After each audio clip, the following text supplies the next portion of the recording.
My experience of growing up in Canada in a Trinidadian family, I had this sort of split life where back in the 70s, people were not afraid to call you names. There was a lot of things that I felt like I needed to hide outside of my home because I didn't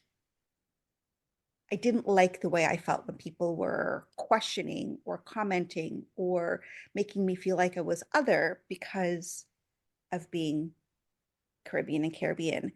And so I had this, growing up, I had this sort of double life. And as I got older and I really sort of started to embrace more of my history and my heritage, it became evident to me that people didn't really understand the people of the Caribbean and who we are and the diversity. People would say to me, how can you be from the Caribbean, but you're not Black?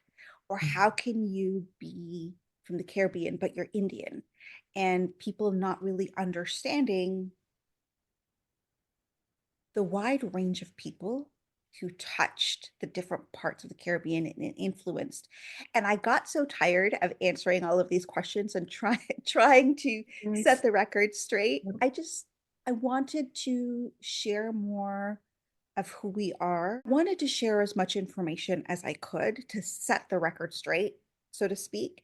But I also wanted to learn more about my heritage because, as I mentioned, growing up, I sort of felt like I had this split life of my outside Canadian self and my inside Trinidadian self that I didn't learn as much of my heritage as I would have liked. And so now I'm also learning through this process of the podcast. So, and for listeners who may be just discovering your work for the first time, how would you describe your podcast and the kind of stories you aim to tell?